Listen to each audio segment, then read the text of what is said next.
Você sabe a diferença entre alimento espiritual e alimento material? Pois este é o tema da entrevista de hoje. Vamos assistir.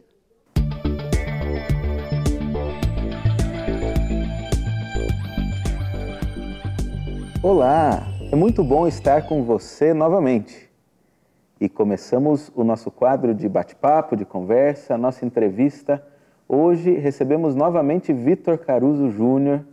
Vitor, seja muito bem-vindo de novo ao nosso programa. Obrigado, Marcelo. Vitor trabalha com desenvolvimento humano, trabalha ajudando as pessoas.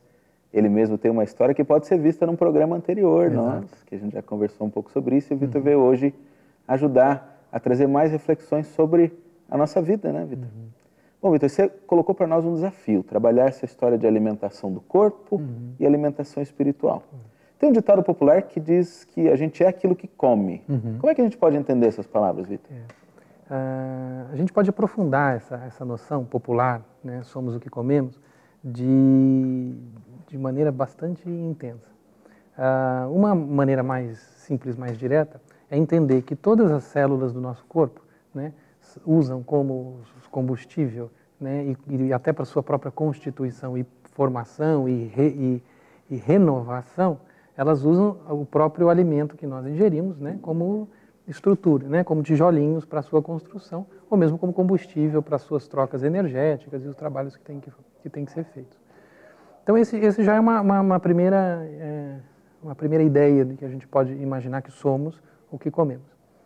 E aprofundando essa noção, a gente pode perceber que existem, se você for olhar os alimentos, existem alimentos que permitem esse funcionamento de maneira mais adequada, de maneira mais tranquila para o corpo, e alimentos que causam um pouquinho de estranheza, dificuldade e esforço para o corpo, né? E existem alguns alimentos, muitas vezes saborosos e de preferência da maioria das pessoas, agrada o paladar, que são danosos para essa estrutura de energia, para essa estrutura de reconstituição celular do corpo, né?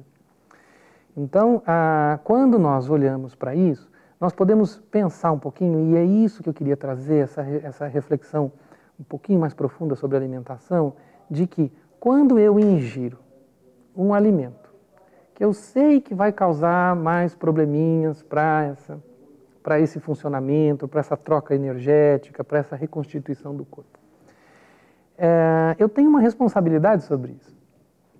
Por quê? Porque este corpo ele vai poder atuar, né, na vida, na relação com os filhos, na relação com a família, na relação com os amigos, na relação com o trabalho, a partir desse dano ou não que eu fiz ao corpo, né? E aí as pessoas mesmo falam, mas só um pouquinho disso, só um pouquinho daquilo, será que isso vai de acordo, esse pouquinho vai de acordo com o nível de comprometimento da pessoa, né? Que é o comprometimento de eu quero ou não quero, eu pretendo fazer a utilização da máquina, da estrutura que me é dada, divinamente dada, né, a vida, o corpo estrutural que recebe essa vida. Eu vou utilizar em que nível de qualidade, em que nível de sintonia, em que nível de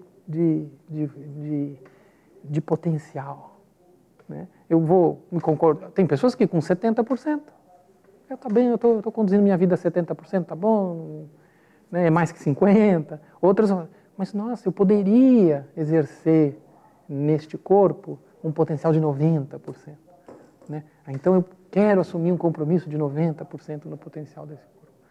Essa é uma primeira perspectiva. A gente pode olhar também sobre essa mesma ideia, a questão de que existem alimentos que vão causar doenças, que vão causar alguns danos ao corpo, né? O seu consumo consistente, né, vai causar esse regular, vai causar esse tipo de problema. Enquanto que outros alimentos são comprovados que eles fazem o quê? Quase um auxílio ao processo de rejuvenescimento das células, a um processo de manutenção da saúde, né, e de disposição das pessoas. Então, esta parte da questão física dos alimentos, nós temos um pouco de responsabilidade sobre o que ingerimos, porque ele vai influenciar a nossa maneira de atuar no mundo. Entendi. Então, conta um pouquinho para nós isso. Como é que o alimento que eu estou comendo pode de alguma maneira, influenciar essa minha maneira de me comportar, de agir no mundo, assim, de pensar? Tem uma pesquisa que foi feita já mais de uma vez com diferentes universidades. Eles definiram os tipos de alimentos que as pessoas iam comer, por categorias. Uma pessoa ia comer mais proteína, a outra pessoa ia comer mais carboidrato, outra pessoa ia comer carboidrato com mais frutas.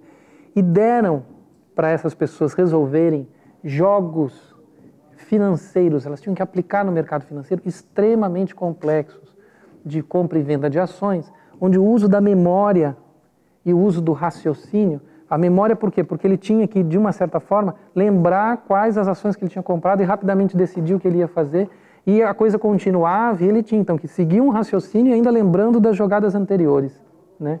Então, e aí você tem um resultado financeiro positivo e negativo de acordo com o resultado do jogo. E aí eles começaram a medir de acordo com os alimentos que as pessoas comiam nesses jogos para ver quais alimentos que tinham mais. Então, essa é uma prova de que existem dados já significativos, mostrando que existem alimentos que favorecem o raciocínio, favorecem a lógica. E o curioso, tinha um dos casos de uma pessoa que estava com uma alimentação muito ruim, propositalmente para os testes, ela narrava o quanto que o pensamento dela no jogo financeiro estava travado, ela não conseguia fazer os cálculos.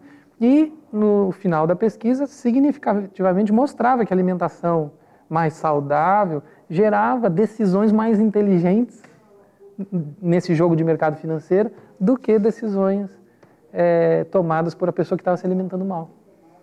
Então, acho que assim fica mais ou menos claro que aquilo que a gente come vai influenciar o que a gente está pensando, a maneira que a gente toma decisões. E a nossa vida é uma tomada de decisão em cima da outra. Sim. Mas, como você propôs para nós da alimentação física e espiritual, não é só o que a gente come fisicamente que influencia nossos pensamentos e nossas decisões. Tem outras coisas. Então, depois do intervalo, você vai contar para nós um pouco do que mais eu posso fazer, além de cuidar da minha alimentação, para que eu possa fazer essas transformações na minha vida. E você continue conosco, o programa volta daqui a pouquinho. Aguarde uns instantes. A Vida em Foco vai para uma pequena pausa e logo retornaremos com o segundo bloco de entrevistas. Até já!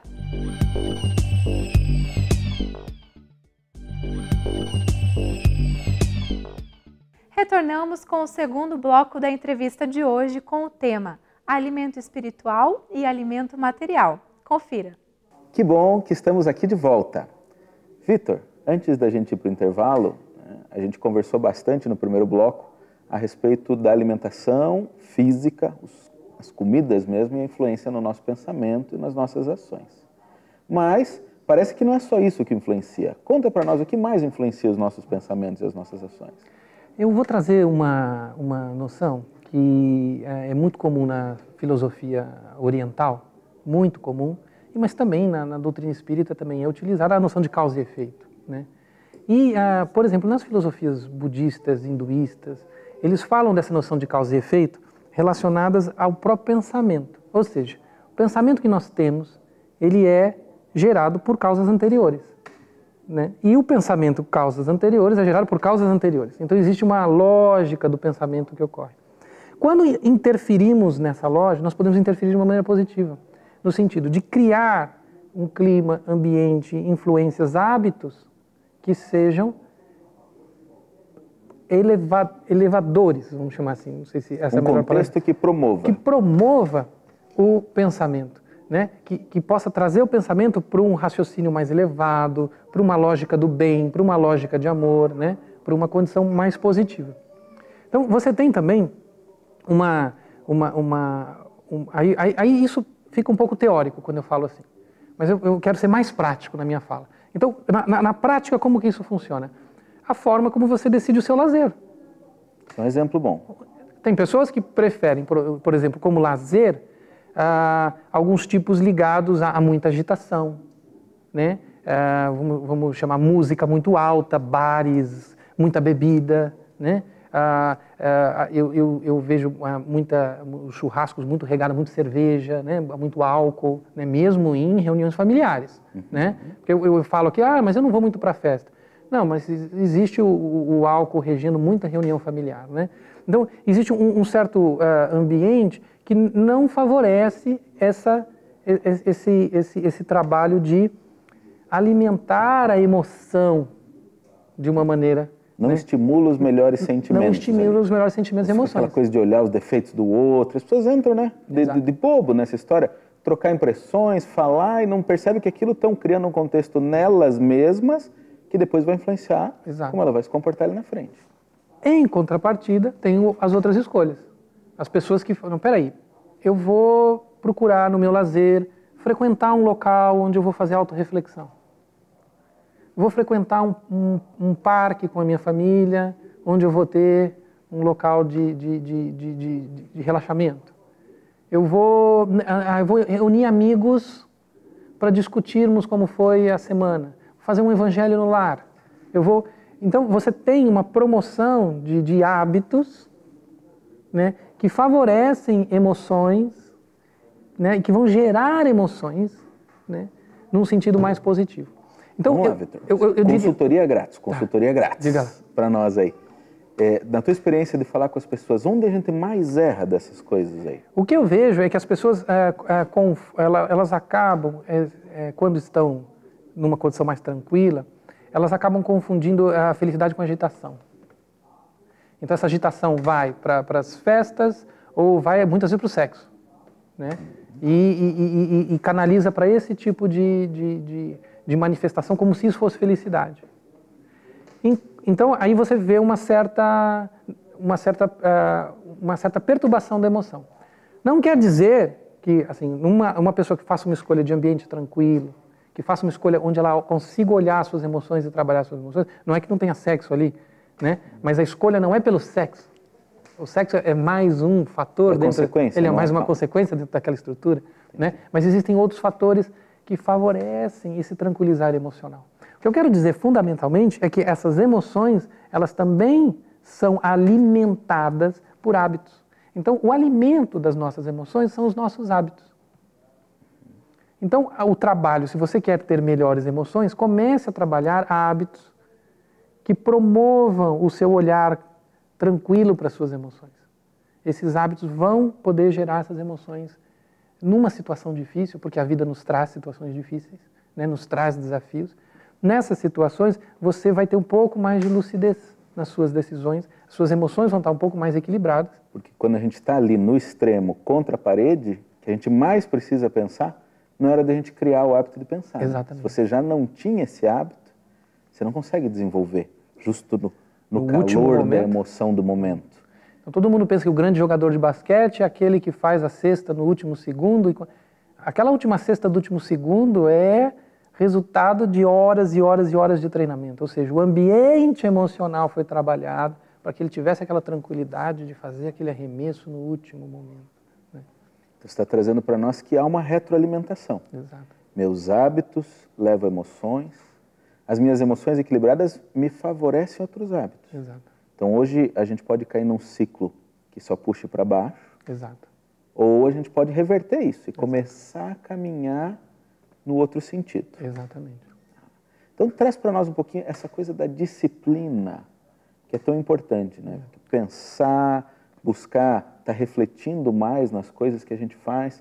Como é que a gente pode ir encarando isso não como uma coisa enfadonha, chata na nossa vida, mas como um desafio um pouco mais atrativo, divertido? Como é que a gente pode entrar nessa caminhada sem dizer, não acredito que eu vou ter que agora deixar de fazer tudo que eu gosto para começar a fazer coisas que, no fundo, eu não quero fazer nesse momento? Como é que eu posso sair dessa lógica? Existe uma maneira de a gente buscar brincar, né, em apreciar o cultivar disso. Então, é como produzir uma horta. Eu começo a brincar de cuidar da horta. Então, eu coloco um adorno na horta, eu deixo a horta bonita, né? Porque daí aquilo tem uma certa beleza e me agrada ir até a horta, porque ela tem uma certa beleza, e aí eu vou cuidar. E aí, ao cultivar essa horta começa a me dar os frutos. Agora, se eu tenho uma certa aversão à horta, isso aqui não é necessário, para que eu vou colocar um amarelinho aqui ou pintar a grade da horta? Né? Porque não vai mudar nada o sabor da fruta, não vai mudar nada o sabor da folha se eu pintar a grade da horta. Não, mas você pintou a grade, ela ficou bonita de ver. Então, te agrada chegar, né? Então, isso em relação à horta, né? Se você vai praticar um esporte, você tem que trabalhar para que aquilo seja agradável, né? Não vai querer ser campeão daquele esporte depois da primeira semana de prática, né? Então você torna agradável a prática, arranja amigos para praticar junto e coisas dessa forma, né? Se você quer, por exemplo, numa prática positiva de evangelho no lar. Sim. Então vai fazer o evangelho no lar, amigos que você gosta de conversar, né? E não precisa ser necessariamente um amigo do centro espírita ou da igreja, mas é um amigo que eu gosto de conversar. Vem aqui em casa, vamos separar 15 minutos aqui para a gente fazer uma conversa diferente, né? Porque é agradável. Então, tornar essa caminhada mais agradável. O hábito se instala um pouco mais fácil quando feito dessa forma.